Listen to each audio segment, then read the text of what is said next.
1930 में सबसे पहले अल्बर्ट आइंस्टाइन और श्रोडिंगर ने क्वांटम एंटेंगलमेंट के स्ट्रेंज अमल को वो डिस्कवर किया, जिसे आइंस्टाइन ने spooky action at a distance यानी कि दूर से होने वाली भूतिया हरकतें भी करार दिया था।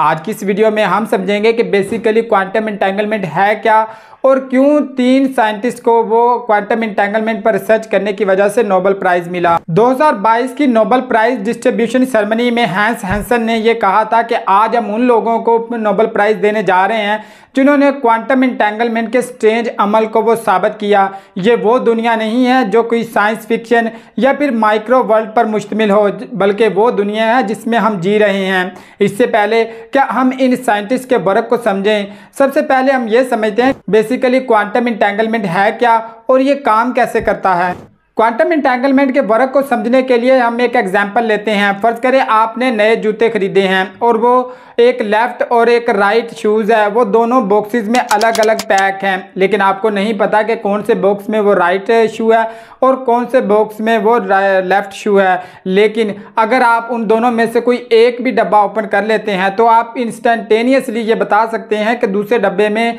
वो कौन सा शू है। इसी तरीके से क्वांटम एंटेंगलमेंट में भी कोई अगर दो पार्टिकल एक दूसरे के साथ एंटेंगल्ड हो जाते हैं तो ख्वाह वो कितने ही फासले पर क्यों ना हो, अगर आप एक ही स्टेट को जान लेते हैं तो आप इंस्टेंटेनियसली वो बता सकते हैं कि दूसरे की स्टेट वो क्या होगी। लेकिन समझने वाली इसमें यह बात है कि कोई भी चीज़ प्री डिटरमिन नहीं होती। कुछ दोस्त ये ख्याल करते हैं कि ये तो ऑब्वियसली हो ही सकता है क्योंकि प्री डिटरमिनेट होगी कि एक में राइट है तो दूसरे में लेफ्ट ही होगा, लेकिन क्वांटम एंटेंगलमेंट की दुनिया में ये चीज़ नहीं होती, बल्कि वहाँ पे होती है सुपरपोजिशन। कोई भी पार्टिकल है वो दोनों स्टेट में हो सकता है। फॉर एग्जाम्पल अगर हम स्पिन की ही बात कर लें तो उसकी अप स्पिन भी हो सकती है, डाउन स्पिन भी हो सकती है। इस वजह से हम ये नहीं कह सकते कि एक वक्त में किस पार्टिकल के पास वो कौन सी स्पिन है, लेकिन अगर हम एक की स्पिन वो जान लेते हैं तो वो इंस्टेंटेनियसली अपनी इंफॉर्मेशन वो दूसरे पार्टिकल तक ट्रांसफ़र कर देगा, जिसकी वजह से हम ये बता सकते हैं कि दूसरे पार्टिकल के पास वो कौन सी स्पिन है। यही वजह है कि इन्हें spooky action at a distance भी कहा गया था, क्योंकि इसमें जो इंफॉर्मेशन है वो बहुत तेज़ी से ट्रैवल करती है। क्वांटम एंटेंगलमेंट की स्ट्रेंजनेस ने वो अर्ली 20th सेंचुरी से ही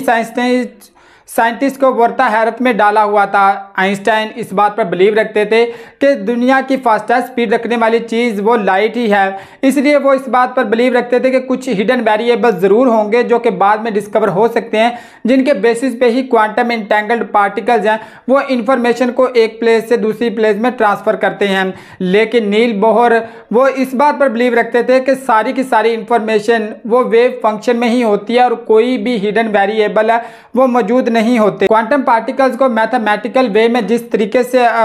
डिस्क्राइब किया जाता है उसे वेव फंक्शन कहा जाता है, और बेसिकली दो इंटेंगल्ड क्वांटम पार्टिकल के ज्वाइंट वेव फंक्शन में ही इसकी रिलेशन छुपा होता है, लेकिन इसकी स्पेसिफिक वैल्यू वहाँ पर मौजूद नहीं होती। अगर हम किसी भी क्वांटम इंटेंगल्ड पार्टिकल की वो स्पेसिफिक वैल्यू वो मालूम करते हैं तो इसका वेव फंक्शन है वो कोलैप्स कर जाता है। क्वांटम पार्टिकल्स की वैल्यू को जानने के लिए वेव फंक्शन के अलावा भी कुछ इंफॉर्मेशन वो दरकार होती है जिसे हिडन वेरिएबल्स कहा जाता है, और बेसिकली आइंस्टाइन इसी हिडन वेरिएबल्स पर ही बिलीव रखते थे कि इन हिडन वेरिएबल्स की वजह से ही हम इनको समझ नहीं पा रहे कि फास्टेस्ट स्पीड ऑफ लाइट है उसको ये कैसे मात देकर इंफॉर्मेशन एक जगह से दूसरी जगह वो ट्रांसफ़र होती है। अगर हम सुपरपोजिशन की बात कर रहे हैं तो क्वांटम एंटेंगलमेंट पार्टिकल्स की सुपरपोजिशन को समझने के लिए हमें स्टर्न गरलैक एक्सपेरिमेंट को वो समझना होगा, जिसमें दो मैग्नेटिक पोल लिए जाते हैं, एक वो नॉर्थ की तरह रिएक्ट करता है और एक साउथ की तरह रिएक्ट करता है, जिसमें एक की फील्ड थोड़ी सी स्ट्रॉन्गर होती है क्योंकि हमें यूनिफॉर्म मैग्नेटिक फील्ड वो नहीं चाहिए। जब हम दोनों पोल में से इलेक्ट्रॉन को गुजारते हैं तो या तो वो अपवर्ड की तरफ जाता है या फिर डाउनवर्ड की तरफ जाता है, कोई भी सेंटर में है वो नहीं ऑब्जर्व होता, जिस वजह से ये आइडिया लगाया जाता है कि एक इलेक्ट्रॉन के पास वो दो ही स्पिन होती हैं, चाहे तो अपवर्ड या फिर डाउनवर्ड। लेकिन विदाउट एक्सपेरिमेंट हम ये नहीं बता सकते कि किस इलेक्ट्रॉन के पास वो कौन सी स्पिन है। इसी तरह हम ये कह सकते हैं कि उसके पास सुपरपोजिशन है, यानी कि अपवर्ड स्पिन भी हो सकती है और डाउनवर्ड स्पिन भी हो सकती है। लेकिन अगर हम मेजर कर लेते हैं तो हम इजीली ये जान सकते हैं कि उसके पास वो कौन सी स्पिन है। जब तक हम मैयर नहीं करते वो सुपर पोजीशन में ही है, यानी कि उसके पास दोनों स्पिन ही हो सकती हैं। एलियन एस्पेक्ट, जॉन क्लाजर और जेलिंगर, 3 ऐसे साइंटिस्ट को जिन्हें 2022 का वो नोबेल प्राइज सिर्फ इसलिए दिया गया कि उन्होंने आइंस्टाइन जैसे एक महान साइंटिस्ट को वो रॉन्ग प्रूव किया, यानी कि उन्होंने ये प्रूव किया कि क्वांटम एंटेंगलमेंट के फेनोमेना में कोई भी हिडन वेरिएबल वो नहीं होते।